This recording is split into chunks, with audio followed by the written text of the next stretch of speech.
मित्रांनो, सातत्याने फेरबदल झालेल्या पुणे नाशिक राष्ट्रीय महामार्गावरील नाशिक फाटा ते राजगुरुनगर व राज्य मार्गातून महामार्गात परावर्तित झालेल्या तळेगाव, चाकण, शिक्रापूर आणि पुणे अहमदनगर रस्त्यावरील वाघोली ते शिरूर या तिन्ही महामार्गांच्या निविदा प्रक्रियेला अखिल राष्ट्रीय महामार्ग प्राधिकरणाने सुरुवात केल्याची घोषणा केंद्रीय मंत्री नितीन गडकरी यांनी 21 डिसेंबर रोजी संसदेत केली।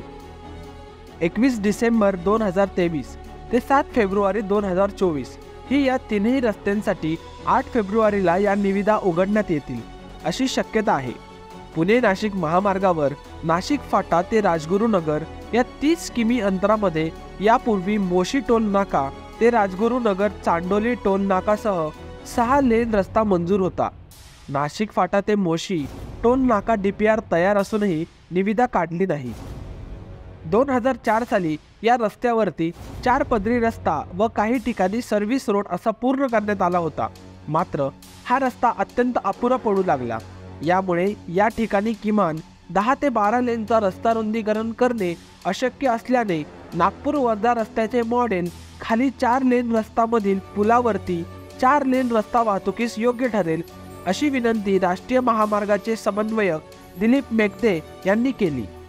केंद्रीय मंत्र्यांनी 3 ते 4 वेळा चाकण औद्योगिक परिसराला भेट दिल्यामुळे त्यांना या रस्त्याला आपण रुंद करू शकणार नाही, संपूर्ण उड्डाण एलिव्हेटेड कॉरिडॉर करत उन्नत पूल केल्याशिवाय पुढील 50 वर्ष यावरती हा चांगला उपाय ठरेल।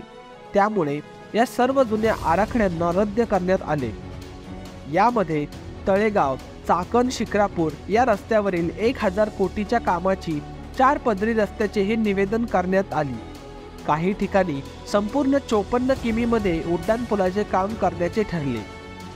या रस्त्याला सुद्धा 45 मीटर रुंदीकरणाची जमीन अधिग्रहण करण्याचे ठरल्यानंतर या प्रक्रियेला 2 वर्षे जातील। त्यामुळे सरकारच्या ताब्यात असलेल्या 22 मीटर रुंदीकरणांमध्येच खाली 4 लेन व पुलावरती 4 लेन या आराखड्याला मंजुरी देण्यात आली। वाघोली ते शिरूर या 54 किलोमीटरमध्ये देशातील पहिला 3 मजली रस्ता करण्याचे नियोजन करण्यात आले। पुणे नाशिक राष्ट्रीय महामार्गाचे 2 टप्प्यात अंदाजपत्रक तयार करण्यात आले असून नाशिक फाटा ते आळंदी फाटा या 16.700 किलोमीटर अंतरामध्ये 35-95 कोटीची निविदा करण्यात आली असून 544 कोटी रुपये GST व रॉयल्टीच्या माध्यमातून राज्य शासनाने जबाबदारी घ्यायची आहे। जमिनीवरती 6 लेन व 2-4 पदरी सर्व्हिस रोड महापालिका हद्दीमध्ये एकूण 10 लेन जमिनीवरती व पुलावरती 8 लेन या 17 किलोमीटरमध्ये 2 ठिकाणी वाहने उतरण्याची सोय केली जाईल। आळंदी फाटा ते चांडोली टोल नाका या 13 किलोमीटर अंतरामध्ये जमिनीवरती 4 लेन प्लस 4 लेनचे 2 सर्व्हिस रोड व पुलावरती 8 लेन असा संपूर्ण उड्डाणपूल या एलिव्हेटेड कॉरिडॉर असून तळेगाव, चाकण, शिक्रापूर या संपूर्ण एलिव्हेटेड कॉरिडॉरच्या जमिनीवरील 4 लेन व पुलावरील 4 लेन या 54 किलोमीटर अंतराची किंमत निविदेमध्ये तळेगाव ते चाकण व चाकण ते शिक्रापूर या 2 टप्प्यांमध्ये निविदा प्रक्रिया पार पाडणार आहे। तर मित्रांनो, देशातील पहिल्या 3 मजली रस्ता जो की आपल्या पुण्यामध्ये होणार आहे त्याबद्दलचे विचार कमेंट सेक्शनमध्ये सांगायला विसरू नका।